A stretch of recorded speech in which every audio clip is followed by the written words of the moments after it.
বাংলাদেশ আর বাংলাদেশের বাইরে পৃথিবীর বিভিন্ন প্রান্তে যে যেখান থেকে চ্যানেলেই দেখছেন আপনাদের সকলকে সাদর আমন্ত্রণ তৃতীয় মাত্রা দেখবার জন্য। প্রিয় দর্শক, সাম্প্রতিক নানা বিষয় নিয়ে কথা বলবার জন্য আমার সঙ্গে স্টুডিওতে রয়েছেন আমার বায় বসা আছেন সাবেক নির্বাচন কমিশনার এবং জাতীয় আন্তর্জাতিক নিরাপত্তা বিশ্লেষক অবসরপ্রাপ্ত brigadier general doctor M Sakhawat Hossain এবং আমার ডানে রয়েছেন ইংরেজি দৈনিক নিউজের সম্পাদক নুরুল কবির। স্বাগত আপনাদের দুজনকে তৃতীয় মাত্রায়।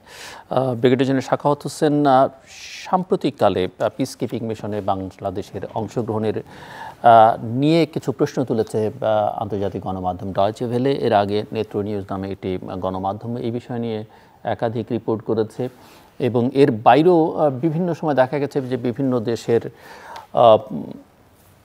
পলিটিশিয়ানরা এগুলো নিয়ে প্রশ্ন তুলেছে। তার মধ্যে উল্লেখ করবার মতো যে এক সময় এক বিবৃতিতে যেটা তারা লিখেছিলেন, যুক্তরাষ্ট্রের যিনি রাষ্ট্রদূত জাতিসংঘে, তাকে কয়েকজন সিনেটর এবং কংগ্রেসম্যান, তারা অবশ্য ভিন্ন কারণ দেখিয়েছিলেন। তারা লিখেছেন যে বাংলাদেশের কারেন্ট রিজিম যুক্তরাষ্ট্রের নিরাপত্তার জন্য হুমকি স্বরূপ, সেই কারণে পিস কিপিং মিশনে যেন বাংলাদেশ থেকে কোনো সদস্যদের না নেওয়া হয়। এবং ডয়েচে ভেলে নেত্র নিউজের রিপোর্ট হচ্ছে যে যাদেরকে নেওয়া হচ্ছে তাদের একটা অংশ বাংলাদেশের মানবাধিকার লঙ্ঘনের সঙ্গে যুক্ত। সো আমি একটু আপনার কাছ থেকে প্রাক্তন সেনা কর্মকর্তা হিসেবে বুঝতে চাই যে পুরো পরিস্থিতিটা সেনাবাহিনী বা সশস্ত্র বাহিনী এবং পুলিশের জন্য কতটা স্বস্তিকর, বিশেষ করে এই বাহিনীগুলোতে যারা কর্মরত আছেন এবং যারা পিস কিপিং মিশনে আছেন বা যেতে চান, তারা আসলে এটা তাদেরকে কতটা উদ্বিগ্ন করতে পারে বা দুর্ভাবনায় ফেলতে পারে বলে আপনি মনে করেন? ধন্যবাদ আপনাকে এবং নুরুল কবিরকে আমার শুভেচ্ছা এবং আপনার দর্শকদেরকেও আমার শুভেচ্ছা। আপনি কেউ একটু আমার জন্য একটু স্পর্শকাতর প্রশ্নটা করলেন, বাট যেই প্রসঙ্গটা নিয়ে এই কথাটা আপনি উঠিয়েছেন আমি আগেরগুলোও জানি। কারণ কিছু একটা চিঠি গিয়েছে ইত্যাদি ইত্যাদি বিকজ অফ দ্য রিজিমের কারণে। কিন্তু ইদানিং যে প্রশ্নটা উঠেছে সেটা হচ্ছে একটা ডিডাব্লিউর একটা ডিটেল রিপোর্ট। আমি রিপোর্টটা বেশ দুবারই দেখেছি ভালো করে। সেখানে কিন্তু আপনি একটা জিনিস, যেটা পিস কিপার্সদের নিয়ে কথা হয়নি, মানে বাংলাদেশের টোটাল কন্টিনজেন্ট নিয়ে কথা হয়নি, একটা অংশ কাউকে কথা হয়েছে। আমি যতদূর আমার মনে আছে 5 জন অফিসারের যারা নাম বলেছে, 5 অফ দেম এই হয়তো তারা এখন আছে অথবা তারা গিয়েছিল অথবা হোয়াট এভার। এই 5 জন মোস্ট প্রবাবলি বা হয়তো 6-7 জনও হতে পারে। তারা বলছে যে এরা সরাসরি আপনার হিউম্যান রাইট ভায়োলেশনের সাথে জড়িত ছিল। কিছুর উপরে গুম খুনের কথাও আসছে। বিশেষ করে যারা র্যাবে কাজ করছিল বা করেছিল তাদেরকে পিস কিপিংয়ে নেওয়া হলো কেন, ওইটা হলো বড় প্রশ্ন। এবং র্যাবের উপরে তো একটা স্যাংশন আছে অ্যাজ এ ফোর্স, এবং কাজেই র্যাবে যারা চাকরি করেছে তারা যে ওই সময়ে কিছু ইনভলভ ছিল সেটা তারা বলার চেষ্টা করছে। এবং এরকম তো আমরা নিজেরাও শুনেছি, জানি, নাম শুনেছি, কিন্তু কয়েকটা নামও দেখলাম যে কয়েকজনের নাম বললো। নাম বলেনি মানে ঢেকে দেওয়া আছে, ঢেকে দেওয়া মানে নামগুলো দেখলাম আর কি, মানে তারা কারেক্ট নাম কিনা আমি তা বলতে পারবো না, বিকজ আমি কাউকে তো চেনার কথা না। তো এই জায়গাতে আমার মনে হয় যেটা পরবর্তী পর্যায়ে যেটা ইউএন যে আপনার ক্লারিফিকেশনটা দিল, সেটা বললো যে ইউএনের একটা আউটলাইন আছে যে পিস কিপিংয়ে কীভাবে কাকে কীভাবে পাঠাবেন। সেইখানে ইউএনের যেটা বলা আছে যে এই ধরনের লোকজন যাতে না পাঠানো হয়। তখন ইউএনের যেটা বক্তব্য শুনলাম যে ইউনাইটেড নেশনস বলতে পারবে না যে কে ওই দেশ থেকে কারা তাদের কাছে কোনো লিস্ট নেই, আনলেস আদারওয়াইজ তারা জিজ্ঞাসা করে। এবং সাধারণত তারা জিজ্ঞাসা করে না, তারা মনে করে যে এটা duty of that particular country, ওই দেশের দায়িত্ব যে একটা পিস কিপিং ফোর্স পাঠাচ্ছে যেখানে একটা কনফ্লিক্ট সিচুয়েশনের মধ্যে, সেখানে এমন কোনো লোক যেন না থাকে যারা হিউম্যান রাইট ভায়োলেশনের জন্য দোষী সাব্যস্ত হয়েছে অর সাসপেক্টেড টু বি।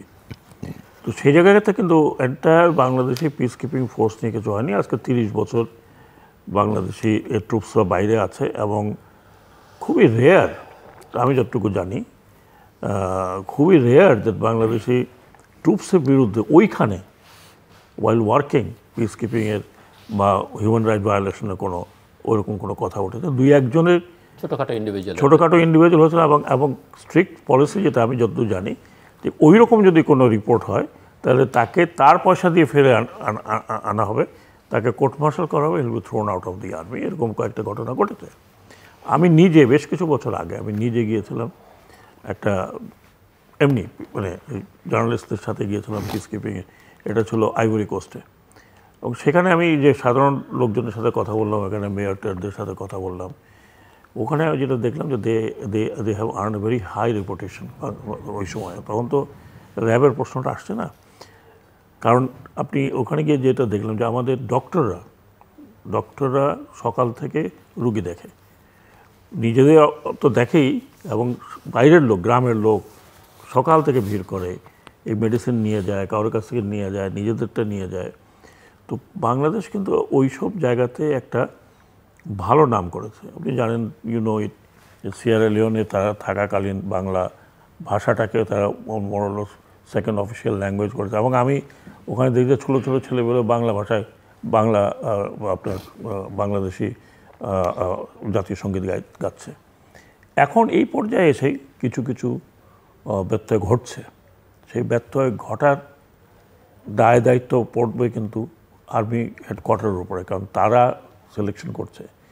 তো কাজেই আমার মনে হয় যে বাংলাদেশ আর্মিকে আরও সচেতন হতে হবে যে এই ধরনের লোক, বিশেষ করে আমাদের অফিসাররা যারা র্যাবে চাকরি করেছে আগে, তো এখনও আছে, আমার মনে হয় যে আমাদের তো আর্মিতে অফিসারের কমতি নাই, এবং র্যাব তো প্রতিষ্ঠান হিসেবে নিষেধাজ্ঞার মধ্যে আছে।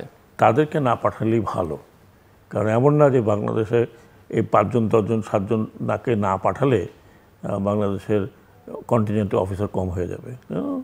Not required. ফ্রেশ ক্লিন পিপুলকে পাঠানো উচিত। কারণ একটা কথা যখন উঠেছে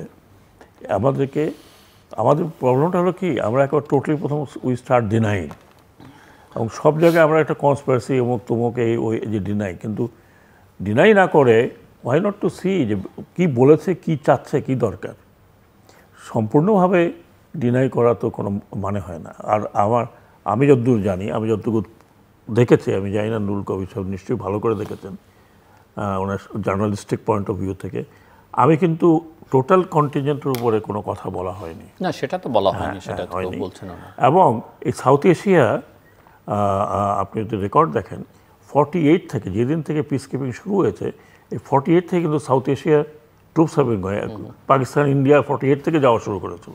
সাউথ কোরিয়াতে বলেন, কোরিয়ার এসে, তারপরে এই মিডল ইস্টে। সো সাউথ এশিয়ার কন্ট্রিবিউশন হিসাবে বাংলাদেশের কন্ট্রিবিউশন ইজ অলসো সেম। এখনও তো ইন্ডিয়ান ট্রুপস আছে, পাকিস্তানি ট্রুপস আছে, এবং অনেক জায়গায় তারা মিলেমিশে কাজ করছে। বাংলাদেশি কন্টিনজেন্টের হয়তো ওভারঅল কমান্ডার দেখা যাচ্ছে কোনো ইন্ডিয়ান অফিসার অথবা পাকিস্তানি অফিসার কাজ করছে। সো এই জায়গাগুলোতে আমার মনে হয় we have to be very very careful, আমি যেটা মনে করি। জি, মিস্টার নুরুল কবির। ধন্যবাদ। সাধারণভাবে যদি বলি দুটো দিক আছে।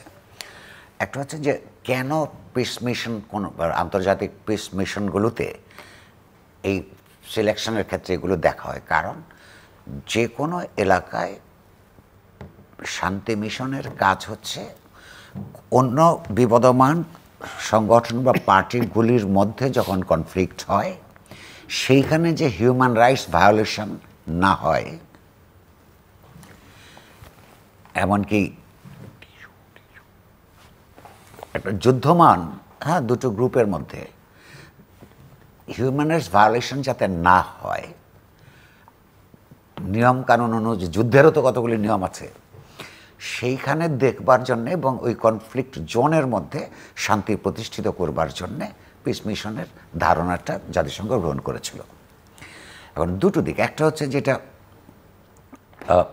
সাখাওয়াত ভাই বললেন যে আমাদের এইখান থেকে যারা গেছে তাদের বিরুদ্ধে ওই স্টেশনগুলিতে হিউম্যান রাইটস ভায়োলেশনের মেজর বা সাধারণভাবে কোনো অভিযোগ নাই, বিক্ষিপ্ত দু একটা হয়েছে।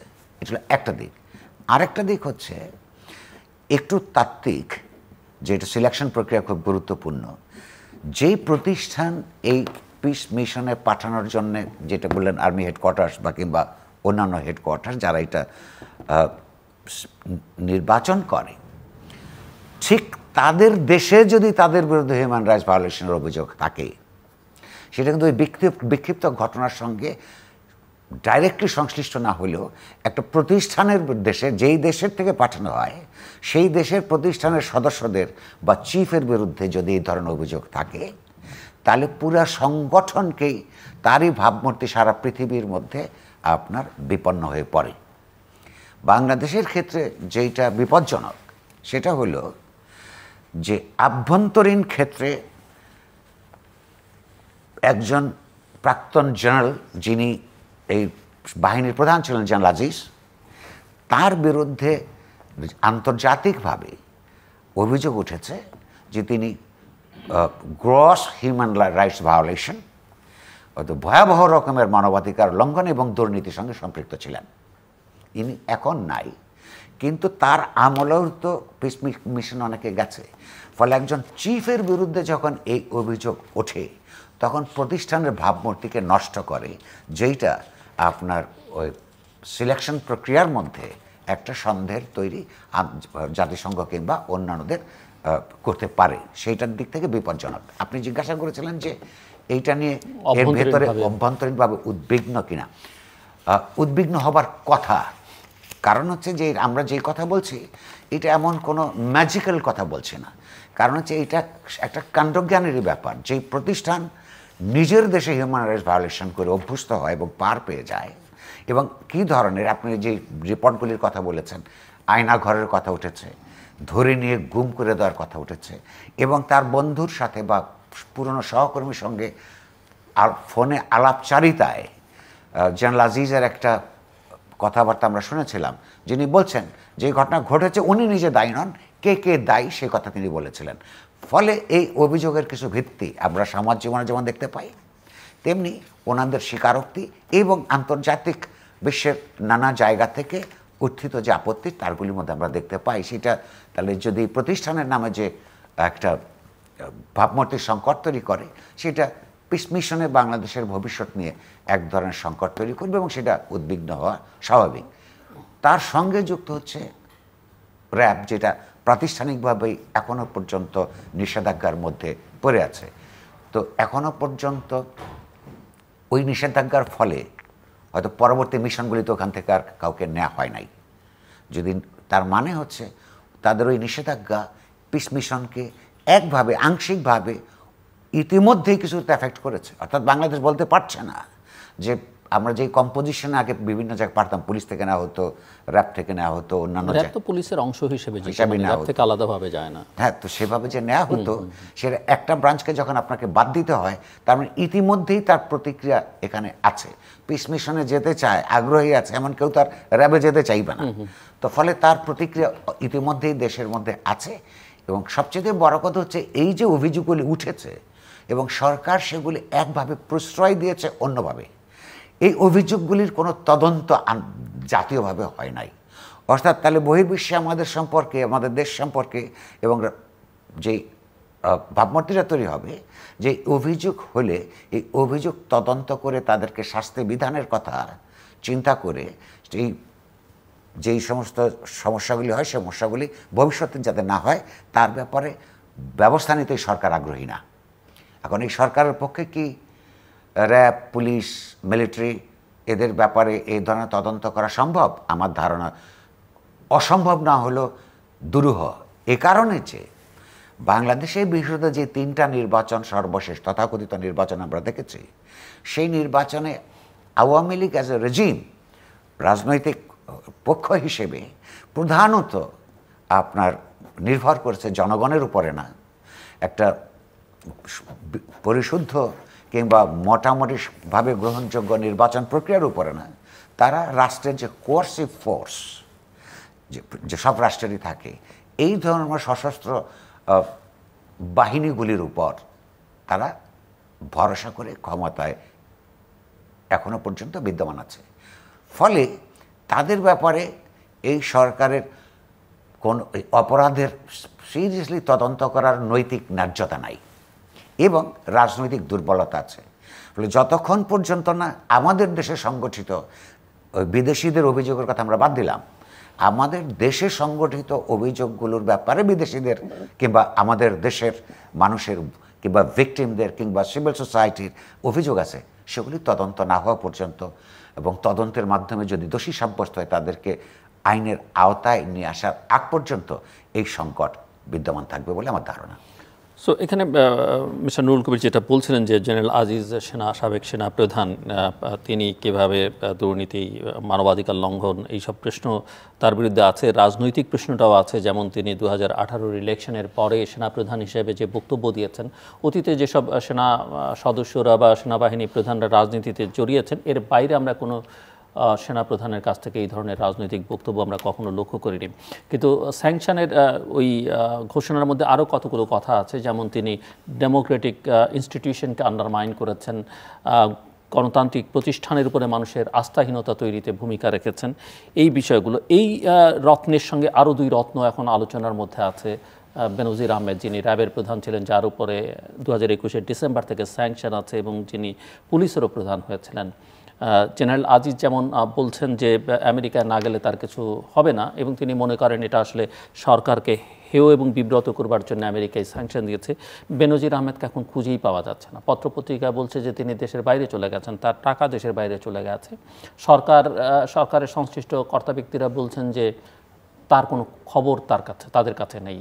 যেখানে আদালত তাকে তার সম্পদ জব্দ করবার কথা বলছে, দুদক তার পেছনে লেগে আছে, কিন্তু সরকারের কাছে কোনো তথ্য নেই যে তিনি আসলে কোথায় আছেন। আরেকজন সংসদ সদস্য, তার অতীত আমরা সবাই কম বেশি ইতিমধ্যেই জানি, তারপরও তিনি 3 বার সংসদ সদস্য হয়েছেন, সরকারি দলের সাধারণ সম্পাদক বলেছেন, জনপ্রিয়তা দেখে তাকে মনোনয়ন দেওয়া হচ্ছে, অন্য কিছু বিবেচনায় নেওয়া হয়নি।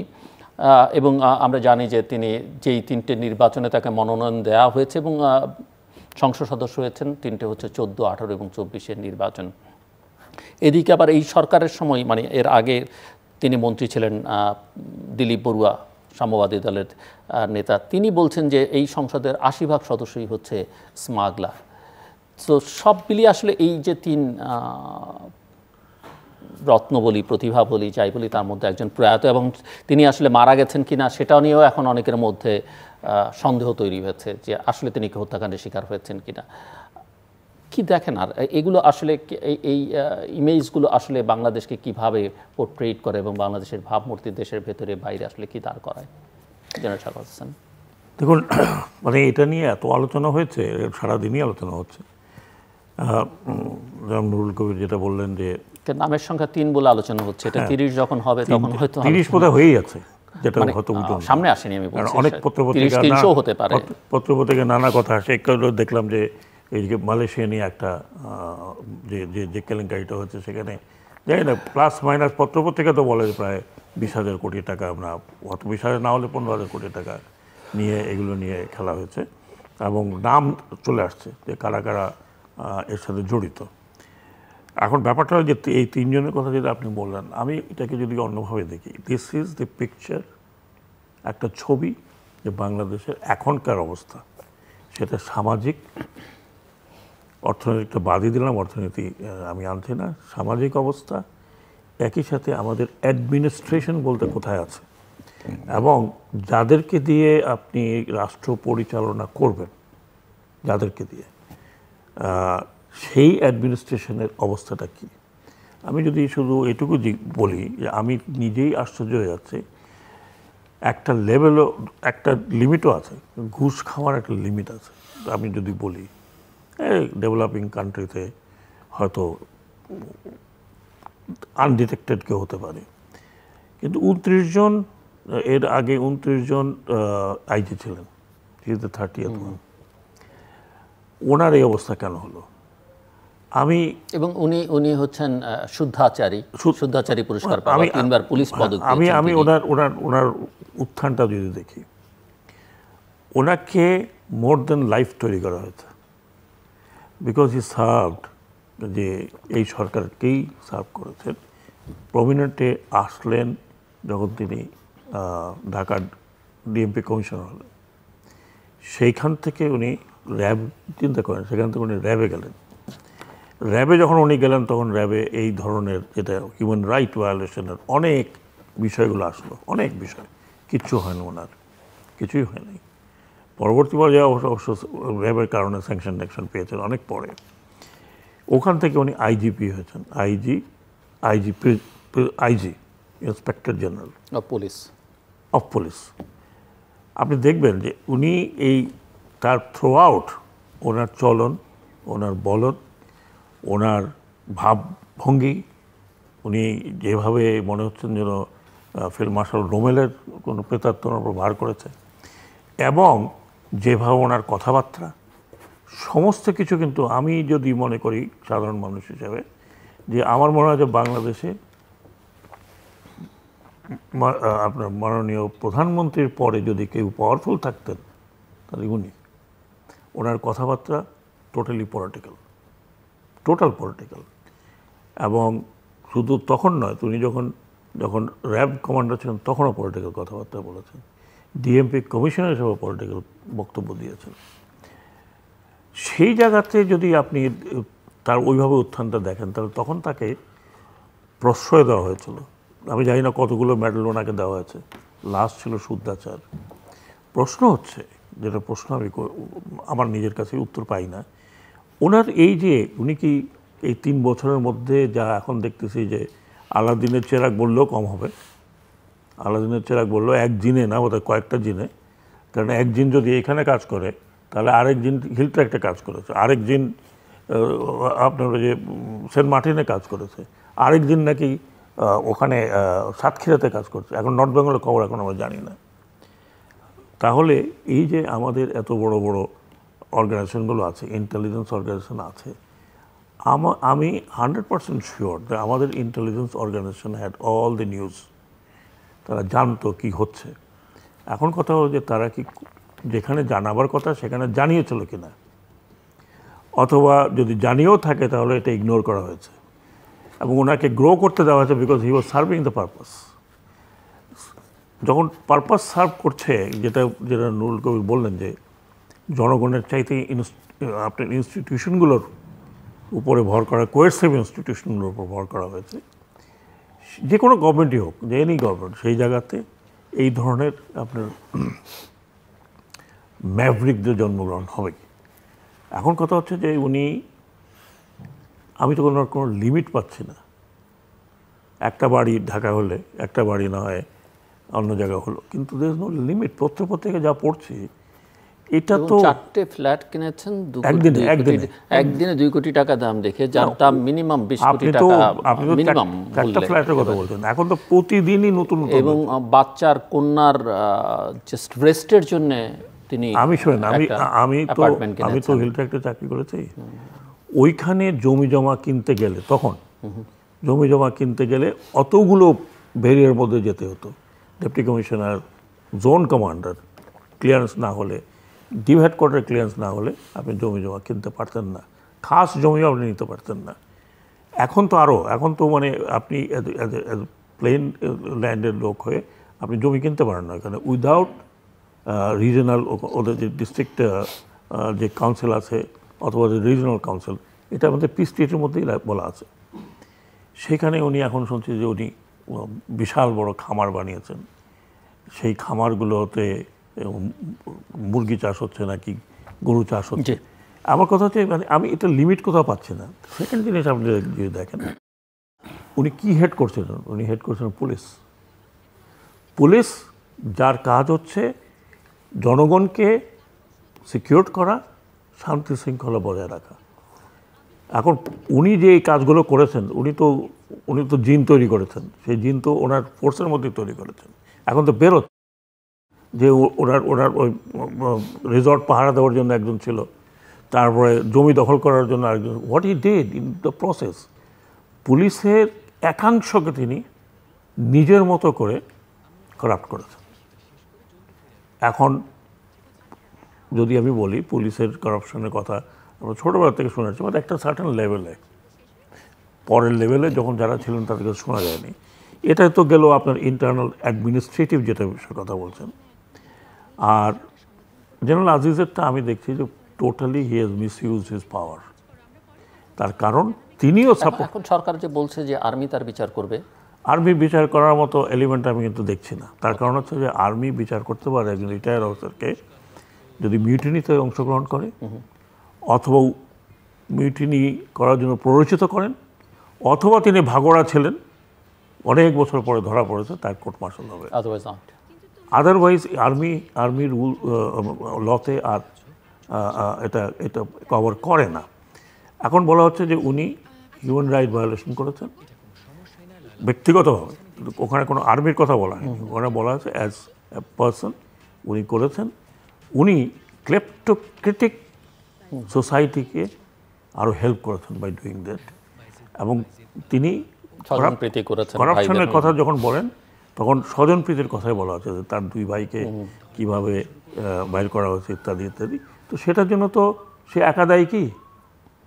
সেটার জন্য তো গভর্নমেন্ট না, তো একটা আর্মি চিফ। আপনি ঠিকই বলেছেন, বাংলাদেশ স্বাধীন হওয়ার পরে তো অনেক আর্মি চিফ আসছে গেছে, হয়তো অনেকে পলিটিক্সও করেছে, কিন্তু তার আগ পর্যন্ত আপনি কখনো শোনেন নাই। আগে বা পরে যারা পলিটিক্স করেছেন তাদের, যারা পলিটিক্স করছে তারা তো পলিটিক্স করছে, কিন্তু তার বাইরে আর্মি, কোনো army, even retired army chief দাঁড়িয়ে কখনো কিন্তু যারা পলিটিক্সের বাইরে কখনো বলেনি যে ইলেকশনে এরকম হয়েছে, ওরকম হয়েছে, ওরকম। You are not suppose to. আপনাকে যে কাজ দেওয়া হচ্ছে সেই কাজটা করুন। আমি যেটা বলতে চাচ্ছি, আমি জানি না রাজেশ সাহেব মনিটারিলি তার কি কোনো কিছু আছে কিনা, সেটা দুদক দেখতে পারে, সেখানে কোনো বার নেই। কিন্তু উনি পলিটিক্যালি ইনভলভ হয়ে তার যে যে আপনার ফায়দাগুলো নিয়েছেন, ওইটাই ওনার জন্য কাল হয়ে দাঁড়িয়েছে। এখন উনি আমেরিকা যেতে পারেন না পারেন, দ্যাটস নট ইস্যু। ইস্যুটা হচ্ছে আন্তর্জাতিকভাবে this has gone wild, that এই 7031C-র কারণে তাকে এটা দেওয়া হয়েছে। উনি কোথায় যাবেন না যাবেন, কোথায় থাকবেন, আপ টু হিম। যেরকম আমি মনে করি যে বেনজির সাহেবের কী হবে না হবে, হোল ওয়ার্ল্ড নাও নো। থার্ড কথাটা শেষ করে ফেলছি। থার্ড হচ্ছে যে আমাদের পলিটিক্যাল দেউলিয়াপানা। আমাদের পার্টি সেক্রেটারি জেনারেল বললেন, কি করেন না করাটা দেখার ব্যাপার না, আমার দেখালো জনপ্রিয় কিনা। 3টা ইলেকশনে কোথাও জনপ্রিয়তার তো কোনো দরকারই ছিল না। 2018 ও 14 নো নিড। 2018 ও রাতে করছে না দিনে করছে, নোবডি নোজ। 2024 এটা যেটা হয়েছে সেটা সবাই জানে। তো জনপ্রিয়তাটা ওনার কোথায় দেখা গেল? জনপ্রিয়তা হলেই কি এই ধরনের কাজ করবেন? এখন বেরোচ্ছে হাজার হাজার কোটি টাকা স্মাগলিং করে, বাচ্চাকে মেরে ফেলেছে, চোখ তুলে ফেলেছে। এটা আমার মনে হয় যে আমাদের তার বিরুদ্ধে ইন্টারপোলের ওয়ারেন্ট ছিল, অনেকগুলো। এখন মুশকিল হলো কি, আরেকটা রিজিম যদি কিছু করে যায় বা কারেক্টও করে যায়, তখন ওই দোহাই দিয়ে বাকিগুলো সব মাফ হয়ে যায়। আপনি যেটা বলছেন যে দিলীপ বড়ুয়া বলেছেন এই কথা, উনি ওনার পলিটিক্যাল স্ট্যান্ড পয়েন্ট থেকে বলেছেন, বাট ফ্যাক্ট রিমেইনস এই জিনিসটা কিন্তু আমাদের পলিটিক্যাল সোসাইটি, আমাদের অ্যাডমিনিস্ট্রেটিভ সোসাইটি এবং আমাদের ওভারঅল সোসাইটির বর্তমান অবস্থা, এবং সরকারের জন্য, যারা সরকারের ভিতরে শুদ্ধাচারের মধ্যে আছেন, তাদের জন্য একটা বড় বিব্রতকর অবস্থা। ইভেন আমি মনে করি যে পুলিশে যারা সৎ লোক, পুলিশ তো আছে, সবাই তো আর খারাপ না, সৎ পুলিশ আছে, তাদের জন্য খুব লজ্জাস্কর ব্যাপার, because it is in uniform. Similarly Aziz সাহেবেরও আমি বলবো যে এটার একটা রেমিফিকেশন তো ফোর্সের মধ্যেও। মিস্টার নুরুল কবির, যেমনটা ব্রিগেডিয়ার জেনারেল শাখাওয়াত হোসেন বলছিলেন যে ইন্টেলিজেন্স এজেন্সিগুলো কি করেছে, মানে তাদের তো এটা জানবার কথা, এটার একটা প্রশ্ন আপনার কাছে। এবং মানে দ্বিতীয়ত হচ্ছে যে আমরা mister Mahfuz Anam daily star সম্পাদকের একজন বক্তব্য শুনলাম, তিনি বলছেন যে তিনি যখন আইজিপি ছিলেন তখন আসলে কেউ সাহস করেনি এগুলো লিখতে, পরিস্থিতিটা এতটাই ভয়াবহ ছিল। এখন যখন তিনি আইজিপি নাই, এখন আস্তে আস্তে সংবাদপত্রগুলো মুখ খুলতে শুরু করেছে। আমি এই বিষয়ে একটু আপনার মতামত শুনতে চাইব। জেনারেল আজিজ এবং বেনজির আহমেদ দুইজনকেই দেশের দুটো বিশ্ববিদ্যালয় থেকে পিএইচডি ডিগ্রি দেওয়া হয়েছে। আমি এই বিষয়ে আপনার মন্তব্য শুনতে চাইব, এবং আমি একই সঙ্গে শুনতে চাইব যে বাংলাদেশে অনেকের কাছে, বিশেষ করে যারা রাজনীতি করেন, তাদের কাছে পুণ্যভূমি হচ্ছে গোপালগঞ্জ, এবং সেই গোপালগঞ্জকেও মুক্তি দেননি বেনজির আহমেদ। এবং শুধু তাই না, যে সংখ্যালঘু সম্প্রদায়, বিশেষ করে হিন্দু সম্প্রদায় বর্তমান ক্ষমতাসীনদেরকে সবচেয়ে নিরাপদ বলে মনে করে ক্ষমতাসীন দলকে, সেই হিন্দু সম্প্রদায়ের সম্পত্তি তিনি দখল করেছেন দিনের পর দিন গোপালগঞ্জে। আচ্ছা, এখানে একটা ইন্টারেস্টিং ব্যাপার আছে, শুধু গোপালগঞ্জের ব্যাপার না, কালীগঞ্জ, গোপালগঞ্জ এবং কক্সবাজার। আমি গোপালগঞ্জটাকে বিশেষভাবে বললাম আর কি। কালীগঞ্জ মানে এই কালীগঞ্জ, হ্যাঁ, এই যে যেখানে ক্রিশ্চিয়ান কমিউনিটি অনেক বেশি, যেখানে মাইনরিটি কমিউনিটিজ আছে, অর্থাৎ যে কোনো দেশেই গণতন্ত্র না থাকলে তো আরও বেশি মাইনরিটি কমিউনিটি সবসময় চাপের মধ্যে থাকে। পরিষ্কারভাবে দেখা যায় তার সম্পদ যে সমস্ত জায়গায় বেশি কনসেন্ট্রেটেড হয়েছে বেনজিরের, তিনি মাইনরিটি এলাকাগুলোকে, চিটাগং হিল ট্র্যাক্টস আপনার ethnic minority community, Cox's Bazar ethnic minority community, গোপালগঞ্জে আপনার হিন্দু মাইনরিটি কমিউনিটি, কালীগঞ্জে ক্রিশ্চিয়ান মাইনরিটি কমিউনিটি, অর্থাৎ এইখানে মাইনরিটি কমিউনিটিদের যারা ভালনারেবল ফিল করে সেইটাকে তিনি এক্সপ্লয়েট করেছেন। আর প্রশ্রয়ের ব্যাপার আরও একটা জিনিস খেয়াল করেন, যেটা আপনারা হয়তো ভুলে তোলেন নাই, এন্টায়ার সময় ধরে উনি সরকারি পাসপোর্ট ব্যবহার করেন নাই। হ্যাঁ, ওটা এখন বেরোচ্ছে, ওটা প্রাইভেট পাসপোর্ট তিনি ব্যবহার করেছেন। আমাকে কি বিশ্বাস করতে হবে যে সংশ্লিষ্ট ইন্টেলিজেন্স এজেন্সিগুলি এটা জানে না?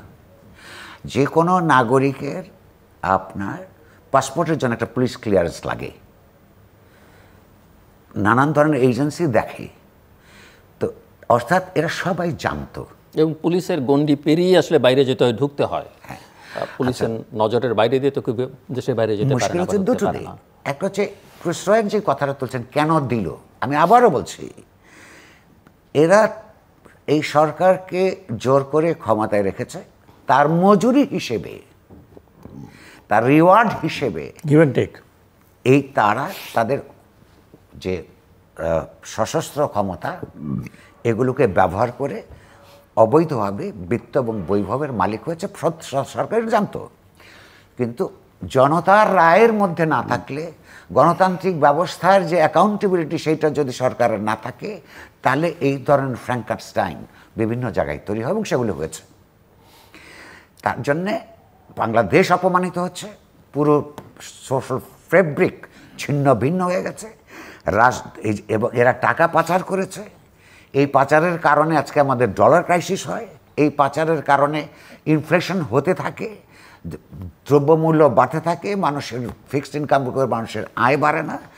আপনার গতকালকেই খবর বেরিয়েছে, সরকারি খবর, যে খাদ্য সংক্রান্ত বিষয়ে ফুড ইনফ্লেশন যেটা 10% ছাড়িয়ে গেছে। সরকার যখন এটা বলে তখন প্রাইভেট সেক্টরের ইকোনমিস্টরা বলে যে এটা সরকার 10 বলে ধরে নিতে হবে, হ্যাঁ 20-25 পর্যন্ত গেছে এই এদের জন্যে। সঙ্গে সরকারের কতগুলি রাজনৈতিক নির্লজ্জতা আছে। নির্লজ্জতা হচ্ছে 2-3 জন মন্ত্রী যারা কাজ বাদ দিয়ে বেশি কথা বলতে পছন্দ করে, তারা নানানভাবে এই মানুষ দুটোকে, যাদের কথা আমরা বলছি, আমি 3 নাম্বারটা পরে আসছি, নানানভাবে ডিফেন্ড করার চেষ্টা করছে। যেমন বেনজির, আজকে পররাষ্ট্রমন্ত্রী বলেছেন বেনজির গেছে, তার উপর তো কোনো বাইরে যাওয়ার নিষেধাজ্ঞা ছিল না। সত্যি ছিল না? ছিল না কেন? নিষেধাজ্ঞাটা ছিল না কেন? কিংবা যখন তার ব্যাপারে যে সমস্ত ইনভেস্টিগেশন শুরু হচ্ছে, এই খুচরা খবর লিক করে এসিসি যে খবর দিচ্ছে তাকে তার জব্দ করার জন্য কোর্টে যাবে, তার ব্যাংক অ্যাকাউন্ট ইয়ে করবে, এই ঘটনাগুলি কখন ঘটেছে? ব্যাংকের থেকে অলরেডি টাকা নিয়ে তুলে ফেলার সুযোগ দেওয়া হচ্ছে তাকে। সে বিদেশে অন্য অনেকের উপরেই তো অভিযোগ থাকলেই পাসপোর্ট আপনার আটকে ফেলে, তো এইটা তাকে সুযোগ দেওয়া হয়েছে। এবং আপনি যে কয়েক হাজার কোটি টাকার কথা ভাবছেন বা বলছেন যে অসীম মনে হচ্ছে, এটা কিছুই না। বাচ্চু কোথায়? বেসিক ব্যাংকের বাচ্চু, তাকেও তো সরকার খুঁজে পায় না। কিংবা ধরুন এই যে আরেকটা ব্যাপারে যে ডিফেন্ড করছে, জেনারেল আজিজের বিচার যদি হয় তাহলে আর্মি করতে হবে, সে তো এখন আর্মির লোক না, ফল করে না আর্মির লয়ের মধ্যে, মানে আর কোনো কর্মকাণ্ড ফল করে না। একটা আউট অফ সার্ভিস একজন ইন্ডিভিজুয়াল এখন, সেটা আপনার আমার মত নেই, তার একজন সিভিলিয়ান সেই অর্থে। তার অপরাধগুলি সেগুলো এখনো পর্যন্ত সরকার অ্যাপারেন্টলি মনে হচ্ছে ঠিক করতে পারে নাই, যে কে বিচার করবে। তো আর্মিও তো ডিফেন্সের আন্ডারে, তো ডিফেন্সের তো একজন মন্ত্রী আছেন, তাহলে সেটা তো সরকারেরই মধ্যে, আর্মি তো সরকারের বাইরে না। সেটা আপনি মিলিটারি রুলে লতে করবেন, সেটা তো কোন সময় ঘটনাটা ঘটেছে তার উপর, নাকি সিভিল আইনে করবেন, সেটা তো সরকারকে সিদ্ধান্ত নিতে হবে। এসিসিকে আমরা কি করতে দেখছি? এসিসি সর্বশেষ খবর হচ্ছে যে একটা স্ক্রুটিনি সেল আছে যেখানে আজিজের ব্যাপারে অভিযোগ স্ক্রুটিনি করছে। অভিযোগ কি কি? বিদেশ থেকে কতগুলি জেনারেল টার্মসে আমরা দেখেছি। তো সেই অভিযোগ কি এখানে ইনভেস্টিগেশন, এই সরকার কি ইনভেস্টিগেশন শুরু করেছে? আমরা জানি না। কেন করে না? কারণ হচ্ছে, আবারও বলছি, প্রধানত এই রাজনৈতিক রেজিম দায়ী। কারণ তারাই তাকে জনতার যথার্থ ম্যান্ডেট যেভাবে হয় সেই ম্যান্ডেট ছাড়া তাদেরকে ক্ষমতায় রেখেছে, সেই ক্ষমতা তারা পলিটিশিয়ানরা ভোগ করছে, এবং তার বিনিময়ে এরা এই ধরনের অপকর্ম আমাদের জাতীয় প্রতিষ্ঠানগুলিকে দেশে বিদেশে ভাবমূর্তি নষ্ট করে তারা নিজেদের এভাবে আখের বুঝিয়েছে, এবং তাদের সন্তান সন্ততিরা কিন্তু কোনো মানুষ হয় নাই। আমার কোনো বন্ধু যদি আমার একটা দামি শার্ট গিফট দেয়, সকালবেলা আমি যখন রাতে বাড়ি যাই, সকালবেলা একটা খুললে আমার স্ত্রী জিজ্ঞাসা করে, এটা তো দামি শার্ট মনে হচ্ছে, এটা তুমি কোথায় পেলা? এদের স্ত্রী সন্তানেরা তারা নাকি লেখাপড়াও কিছু করেছে। এরা এই যে যেই ধরনের জীবন তারা যাপন করে, এদের বাপকে বা স্বামীকে কিংবা এদের আত্মীয় পরিজনরা তাদেরকে কখনো জিজ্ঞাসা করার মতন শিক্ষিত রুচিশীল মূল্যবোধ নাই যে এই ছেলেটি গরিবের ছেলে, এ হাজার হাজার কোটি টাকার মালিক কোত্থেকে হইল, আর এত বছর চাকরি জীবনে কত টাকা তার বেতন, সুযোগ সুবিধা কত, এবং এই ভোগ বিলাসের জীবন তারা কোত্থেকে পায়। অর্থাৎ তার পরিবারগুলির মধ্যে কোনো সুশিক্ষা দেওয়ার ব্যবস্থাও তারা করতে পারে নাই। এবং এরকম এখন হাজার হাজার ফ্যামিলি যারা যারা এই আওয়ামী লীগকে জোর করে ক্ষমতায় রাখার ক্ষেত্রে সহযোগিতা করেছে, তাদের প্রায় প্রত্যেকে, এই সংখ্যা হাজারে হাজারে। আপনি এটা তো শুধু একটা দিক, আরেকটা দিক, এই সময়গুলিতে কত কোম্পানির ডাইরেক্টরশিপ এই যে যাদের হাতে অস্ত্র আছে, বৈধ অস্ত্র, সেটা অবৈধভাবে ব্যবহার করে মালিকানা ছিনিয়ে নিয়ে গেছে। একজন আমাদের সহকর্মী ছিলেন, উনি বিবৃতি দিয়ে বা ক্লারিফিকেশন দিয়ে বলেছেন, শফিকুর রহমান প্রেস ক্লাবের প্রেসিডেন্ট ছিলেন, ওটা দেখলাম, আওয়ামী লীগের member parliament, MP, member parliament, হ্যাঁ মেম্বার অফ পার্লামেন্ট। ওনার কোম্পানি তাকে নিয়ে গেছে। তার উনি বর্ণনা দিয়েছেন, তাকে রাতের বেলায় ধরে ওয়েস্টিনে বসেছিলেন গভীর রাতে, এবং তার সঙ্গে বেনজিরের সঙ্গে যে লোক ছিল তাদের সশস্ত্র মনে হয়েছে, তাকে বলছে সাইন করতে, এবং তার এটা নিয়ে গেছে। অনেকগুলি ব্যাংকের ডিরেক্টরশিপ, ব্যাংকের মালিকানা বদল হয়ে গেছে, বহু প্রাইভেট কোম্পানিটা হয়ে গেছে। এগুলো আমরা জানি। আমি এই প্রসঙ্গে হলো আপনাকে ওই ডেইলি স্টারের সম্পাদকের উত্তরটা দিয়ে দিচ্ছি। এই কথা উনি কোথায় বলেছেন আমি শুনেছি, একটা অনুষ্ঠানে। আচ্ছা, নোয়াব তো আপনার হচ্ছে নিউজ পেপার ওনার্স অ্যাসোসিয়েশন, আমি সেখানে ছিলাম না, ফলে ঠিক কি বলেছেন সেইটা আমি জানি না। যদি কিন্তু এটা নানান জায়গায় এসছে, আমি দেখেছি। উনি যেটা, আমি ছিলাম ওখানে, উনি যেটা বলেছেন সেটা বলছেন যে এই ঘটনাগুলো তো আমরা জানতাম, কিন্তু আমরা বলতে পারছিলাম না, আমরা বাংলাদেশে এটা সম্ভব না। একজন পুলিশের প্রধান, এটা উনি আমারও এডিটর ছিলেন, আমি অত্যন্ত বিনয়ের সাথে এটা দ্বিমত প্রকাশ করবো। এই কারণে যে, যেমন আমি জানতাম কিন্তু আমার কাছে দলিল ছিল না, এবং এত পরিমাণও ছিল না। আমার কাছে কোনো দলিল যদি থাকতো তাহলে আমি ছাপতাম। স্টারের তো আরও ছাপার কথা, কারণ স্টারের গায়ে মস্তকে একটা স্লোগান আছে, journalism without fear and favour. উনি ভয় পাবেন কেন যদি ওনার কাছে তথ্য থাকলে? সুতরাং আমি খুব নিশ্চিত না উনি এই ভাষায় বলছেন নাকি আপনারা ভুল করে বলছেন। এই ভাষাই তো, তার তো ফিয়ারের কথা না, তাহলে তো ওই মাস্টারের ওই নিচের স্লোগানটা তাকে বদলে দিতে হবে।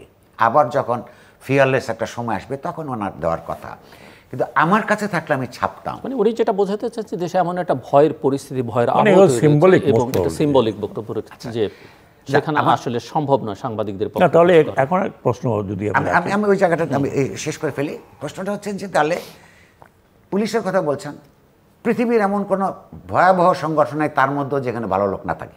নিশ্চয়ই পুলিশ, হ্যাঁ নিশ্চয়ই, না তো কোনো ফোর্সই 100% হতে পারে না। হ্যাঁ, আচ্ছা, কিন্তু প্রশ্ন হচ্ছে আমাদেরকে এইভাবে চিন্তা করতে হবে যে যিনি শুদ্ধাচার, সরকার তাকে শুদ্ধাচার পুরস্কার দিয়েছেন, তার যদি এই অবস্থা হয়, তাহলে শুদ্ধাচার পুরস্কার যারা পান নাই তাদের কি অবস্থা? তাদের কথা চিন্তা করে, আপনার ভয়াবহতার কথা চিন্তা করলে দেশটাকে কোথায় নিয়ে গেছে এরা। এক, এই দেশে লিখিতভাবে আমরা প্রতিবাদ করেছি, আমার যেখানে করবার কথা এডিটোরিয়ালি করেছি, এখানে করেছি, লিখিতভাবে পুলিশ মেডেল দেওয়া হয়েছে, মুদ্রিত পুস্তক প্রকাশ করে, যে বিরোধী দলের সংগ্রাম দমন করার ক্ষেত্রে সাফল্যের জন্য তাকে পুরস্কার দেওয়া হলো, মেডেল দেওয়া হয়েছে। তাহলে এই পুলিশ, এই আর্মি এবং এই এসিসি, এগুলি শত দলীয় ব্যাপার। তারা তো আমাদের দেশকে, দেশের স্বার্থকে তাহলে প্রতিনিধিত্ব করে না। যদি করে, এই কাজটা তো করতে পারে না। আওয়ামী লীগও তো একসময় অপোজিশনে, তাদের উপরও নিপীড়ন হয়েছে। সেই নিপীড়নের পক্ষে যখন আমরা দাঁড়িয়েছি, আজকে যখন বিপক্ষে যখন আমরা নিপীড়নের তাদের পক্ষে যখন দাঁড়িয়েছি, যারা নিপীড়িত হয়েছে আওয়ামী লীগের, তাহলে আজকে যারা নিপীড়িত হয় তাদের পক্ষে তো আমাদের দাঁড়াতে হবে। দাঁড়াতে গেলে আপনার আমাদেরকেও নিপীড়নের জন্য পুলিশ, মিলিটারি বাহিনী যদি ব্যবহার করা হয় এবং করলে যদি পুরস্কার দেওয়া হয়, তাহলে আমরা কোথায় আছি? তাহলে এই সরকারের বিরুদ্ধে এই দেশের সংগঠিত রাজনৈতিক সংগ্রাম পরিচালনা করা ছাড়া এবং সেই সংগ্রামে আপনার আমার কোনো না কোনোভাবে উপকার করা ছাড়া, সহযোগিতা করা ছাড়া এই দেশের মান ইজ্জত কীভাবে বাঁচাবো, অর্থনীতি কীভাবে বাঁচবে? এবং নির্লজ্জতার ব্যাপারটা, সংসদ সদস্য নির্লজ্জতার ব্যাপারটা হচ্ছে যে তারা প্রতিদিন এখনো বলে যাচ্ছে যে তারা জিরো টলারেন্স করে। মানে এই যে মানুষকে বোকা মনে করা, এইটা একটা অপরাধ। আপনি আমার এই আল্লাহর দেওয়া ইন্টেলিজেন্সকে প্রশ্ন করছেন যে আমি যেন কিছু বুঝি না। এগুলি রাজনীতিতে ইতরতার পর্যায়ে চলে গেছে। আপনি বিষয়ে কথা বলছেন, আনার সাহেব, খুব ছোট্ট করে যদি বলেন।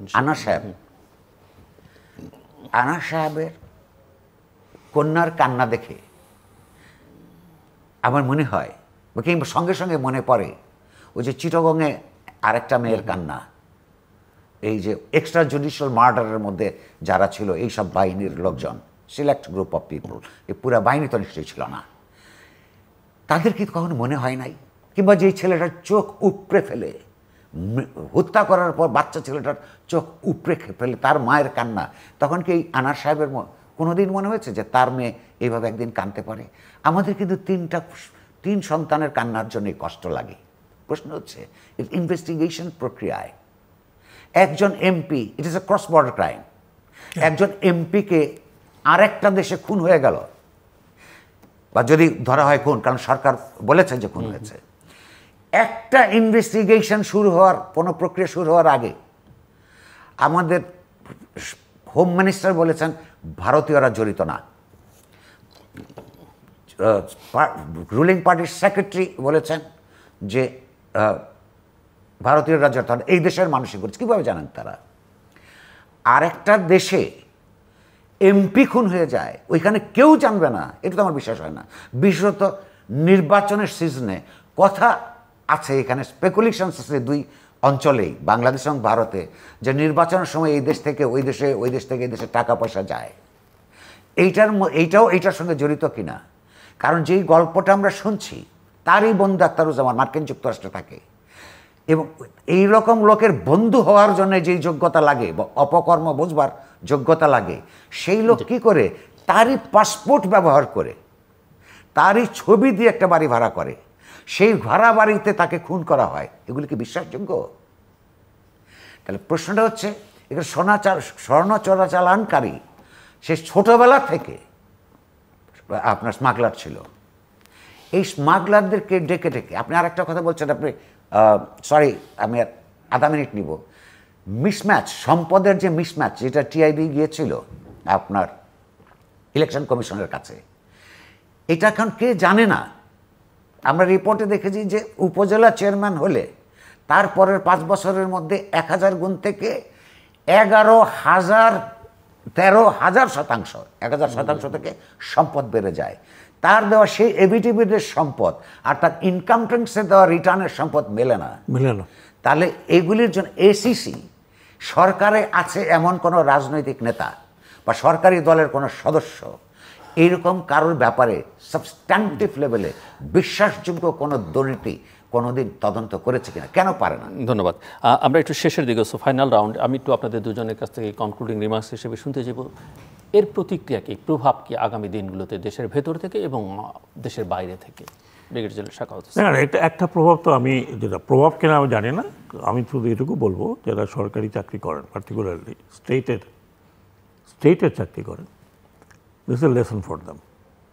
এটা একটা লেসন যে আপনি ইউজড হবেন, আপনি হয়তো টেম্পোরারি কোনো বেনিফিটের জন্য ইউজ হবেন, কিন্তু ওয়েন টাইম উইল কাম তখন আপনি you will be in trouble. যাই হোক, এখন আমি জনাব বেনজিরকে যেটা দেখছি, আমি যেন একজনকে বললাম যে এত তথ্য এখন কোথা থেকে বেরোচ্ছে, নিশ্চয়ই তথ্য আছে, ছিল, এখন তার ইউজ নেই, তথ্যগুলো বেরোচ্ছে। সিমিলারলি আমার মানে chief of army staff general Aziz, ওনারও একই অবস্থা, উনি ইউজ করেছেন তার ভাইদের জন্য হতে পারে। আমার ভাইয়ের কোনো অসুবিধা হলে আমি ডেফিনেটলি আমি পজিশনে থাকতে চেষ্টা করব, কিন্তু সেটা উনি আউট অফ দ্য ওয়ে গিয়ে করেছেন। এখন পত্রপত্রিকা যা দেখছি সেটা আইডি কার্ড চেঞ্জ করা ইত্যাদি ইত্যাদি বহু লোককে ইনভলভ হয়ে গেছে, কিন্তু আলটিমেটলি কি রাষ্ট্রপতি ওনার ভাইদের ক্ষমা করে দিয়েছেন। না, যেটাই হোক, অন্য কারো তো করেনি, কিন্তু পয়েন্টটা হচ্ছে যে ডেফিনেটলি তার পজিশন থেকে উনি ওটা ইউজ করেছেন, অথবা ওনাকে ইউজ করার জন্য তাকে সেট আপ করা হয়েছে।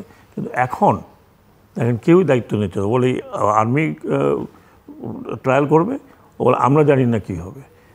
এখন উনি এই যে বেনজির সাহেব বের হয়ে গেলেন, যদি কেউ বলে যে, বিশেষ করে আমি যদি স্বরাষ্ট্রমন্ত্রী মহোদয়ের কথা বলি, যে ওনার কাছে তো সব কিছুই, আজকাল তো আমি কোন ফ্লাইট থেকে কোথায় যাচ্ছি এটা তো আপনি ঘরে বসে টিক করলে বুঝতে পারছেন যে আমার পাসপোর্ট নম্বর, কুয়ালালামপুর থেকে কোথায় গেলাম, ওখান থেকে কোথায় গেলাম, nothing is impossible, nothing is unknown. আগে ছিল খুঁজতে 10-15 দিন পরে বেরোবে। এখন উনিও তো ওই বসে যদি পাসপোর্ট নাম্বার দেয় যে লোকটা কোথায়, দে ক্যান ফাইন্ড আউট। তো এই ধরনের একটু যুক্ত করি, আমরা যারা একটা সেমিনারে বক্তৃতা করতে 3 দিনের জন্য বাইরে যাই, আমার জীবনে এই রেজিমে বহুবার ঘটেছে যে পাসপোর্ট এয়ারপোর্টে আটকায় রেখে 1-1.5 ঘন্টা বসায় রেখে পাসপোর্ট কোন দেশের ভিসা আছে ছবি রেখে তারপরে প্লেন ছাড়ার 10 মিনিট আগে ছাড়ে। এরকম প্রচুর ঘটনা, এরকম প্রায় প্রচুর। এরা চলে যাচ্ছে, এটা কেউ জানে না, সরকার জানে, বিভিন্ন এজেন্সিগুলি জানে না, জানে, আমি সেটা বলছি না, মানে মাননীয় হোম মিনিস্টার তো বলারই কোনো দরকার ছিল না, আমি জানি না তো কেউই বিশ্বাস করবে না। এখন যে ডিজিটাল যুগ,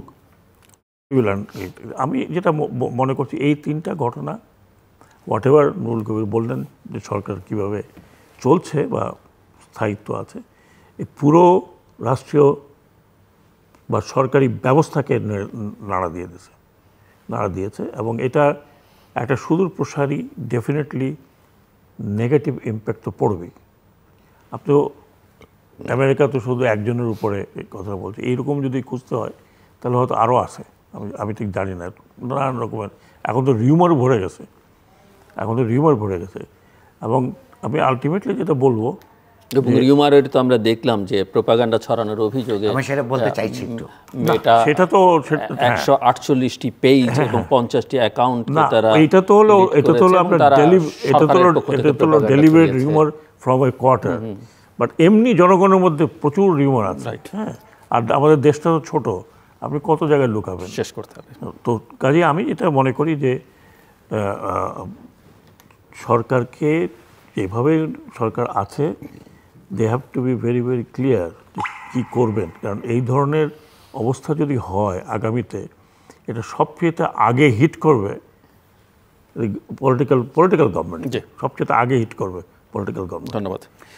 আমার ধারণার জন্য যেটা বলছেন যে লেসন যারা এখনও সার্ভিসে আসে তারা কোন লেসন নেবেন, যে শুদ্ধাচার পুরস্কার পেয়ে তারা, এইটাও একটা লেসন যে প্রচুর টাকা পয়সা অন্যায়ভাবে কামিয়ে তারপরে সুন্দর করে দেশ ছেড়ে অনেক টাকা পয়সা নিয়ে চলে যাওয়া যায়, এই লেসনটা আলটিমেটলি কী হবে, এই যে আপনি বললেন তার ছেলে মেয়ে তার ফ্যামিলি, আলটিমেটলি তারা যদি তাদেরকে কোনো সরকার না ধরে আলটিমেটলি তারা সুখে থাকবে, কারণ ইতিমধ্যেই যেই সমস্ত টাকা পয়সা তারা বিদেশে পাচার করেছে সেগুলি দিয়ে তারা পৃথিবীর যে কোনো জায়গায় সুখে থাকতে পারে। ফলে আমাদের দিক থেকে বরং জনসাধারণের দিক থেকে লেসনটা হইল বেশি গুরুত্বপূর্ণ। না, বাট আমি একটু সতর্কবার্তা হিসেবে বলতে চাই যে বাইরে টাকা পাচার করলে সেই টাকা ভোগ করতে পারা এত সহজ হবে কিনা পৃথিবীর অনেক দেশে এখন সম্ভব না। আচ্ছা, যেই দেশে অনেক দেশে আছে সেটা কোথাও কোথাও আমি বলছি, সেটা ঢাকায় চোরের একসময় তার যে বডি মুভমেন্ট ছিল বেনজির সাহেব, তো সেই রকম করে তার ঢাকায় চলাফেরা করতে পারবে না, না অন্য কোথাও পারবে না। যেখানে বাংলাদেশি বাঙালিরা সমস্ত লোকের সঙ্গে ঢাকা শহরে 20 গজ কোনো অস্ত্র শস্ত্র ছাড়া 20 গজ এই সমস্ত লোকেরা জনগণের মধ্য দিয়ে হেঁটে যাওয়ার সাহস পাবে না, কারণ মানুষ তাদেরকে অ্যাসল্ট করতে পারে সামনে পেলে। সেটা একটা অন্য আলোচনা। আমার উদ্বেগটা আরও অনেক বড়। আপনি যদি আর্মির প্রধানদের যারা নেতৃত্ব দেন তাদের সম্পর্কে গুম খুমের অভিযোগ অব্যাহত থাকে, পুলিশের বিরুদ্ধে যদি বিনা বিচারে হত্যাকাণ্ডের অভিযোগ অব্যাহত থাকে, এসএসির বিরুদ্ধে যদি প্রশ্রয়দানের বা সরকারের বিরুদ্ধে যদি প্রশ্রয়দানের অভিযোগ অব্যাহত থাকে, কোর্ট কাচারি যদি ঠিক মতন সরকারি দলের সঙ্গে যুক্তদেরকে বিচারের আওতায় আনতে না পারে, এই যে রাজনৈতিক দলগুলি যদি স্মাগলারদের আপনার আস্তানায় পরিণত হয়, তাহলে এর অর্থটা দাঁড়ায় হচ্ছে বাংলাদেশকে রাষ্ট্র হিসেবে ফেল করিয়ে দেওয়া হচ্ছে। কথাটা শুনতে যত খারাপ হোক, তাৎপর্যটা তাই। আমাদেরকে জনগণকে চিন্তা করতে হবে। জনগণের সামনে যারা এখানে এই দেশে বুদ্ধিজীবী বলে পরিচয় দিয়ে আনন্দ লাভ করে, তাদেরকে বুঝতে হবে যে এই তাদের জমানায় তারা যখন বেঁচে ছিলেন তখন লক্ষ লক্ষ মানুষের আত্মদানের মধ্য দিয়ে প্রতিষ্ঠিত বাংলাদেশ কি করে একটা ফেইল্ড রাষ্ট্রে পরিণত হতে যাচ্ছে, এর জন্য দায়ীদেরকে পরিষ্কারভাবে চিহ্নিত করা, তাদের শাস্তিবিদ, তাদেরকে ক্ষমতাচ্যুত করা, ক্ষমতাচ্যুত করে তাদের বিচার করা, এটা অত্যন্ত জরুরি কাজ। আপনি দেশপ্রেমের কথা যদি বলেন, দেশপ্রেমের কথা বলতে হলে এদের থেকে রাষ্ট্রকে উদ্ধার করাই হচ্ছে দেশপ্রেম। আর যদি আপনার অন্য কোনো যুক্তি থাকে দয়া করে আমি বলুন যে আমি আমার ভুল শুধরে নিব। এদের বিরুদ্ধে বাংলাদেশের ভবিষ্যতের তরফে না দাঁড়িয়ে কি করে দেশপ্রেমিক থাকা যায়, এটা আপনারা আমাকে বলুন, আমি আমার বক্তব্য প্রত্যাহার করে শান্তিতে ঘুমাতে পারবো। দর্শক অনুষ্ঠানে আপনি কিছু যোগ করতে চাইছিলেন? না, আমি কিছু যোগ করতে না, আমি শুধু 30 সেকেন্ড এটাই যোগ করবো যে এই দেশটি যেটা উনি বললেন, তো টেবিলের উপরে হয়নি, পিপল যুদ্ধ করে ইভেন লাইফ দিয়ে। এবং শুধু একটা এক্সাম্পল, এই 2 দিন আগে বোধহয় আমি পেপারে পড়লাম যে একজন মুক্তিযোদ্ধা বয়স্ক মানুষ, তিনি কোনো এক দফতরে গেছেন, সেখানে ওনার কাছে ঘুষ চেয়েছে। তখন উনি একটা শব্দ বললেন যে মুক্তিযুদ্ধ করে এই দেশ স্বাধীন তোমাকে ঘুষ দেওয়ার জন্য হয়নি। এবং that is what is my last. দর্শক অনুষ্ঠানের শেষ প্রান্তে আমরা সামাজিক যোগাযোগ মাধ্যম ফেসবুক এবং এক্সের তৃতীয় মাত্রা লাইভ স্ট্রিম হচ্ছে, আপনারা দেখতে পারেন। টেলিভিশনের পর্দায় দেখতে না পারলে যে কোনো সময় যে কোনো স্থান থেকে ইউটিউবে তৃতীয় মাত্রা চ্যানেলটি সাবস্ক্রাইব করি পুরনো পর্বগুলো আপনারা দেখতে পারেন।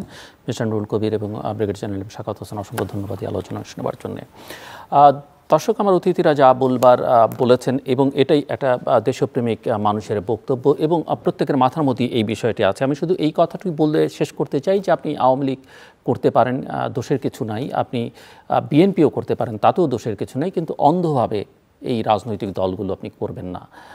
মনে রাখতে হবে যে এই দলের চেয়ে দেশটা অনেক বড়, দেশের কথা ভাবুন, দেশের মানুষের কথা ভাবুন এবং ভবিষ্যৎ প্রজন্মের কথা ভাবুন, এবং একজন ভালো নাগরিকের সুনাগরিকের সেটাই হচ্ছে কর্তব্য। আমাদের সঙ্গে থাকবার জন্য অসংখ্য ধন্যবাদ। আপনাদের সবার জন্য শুভকামনা।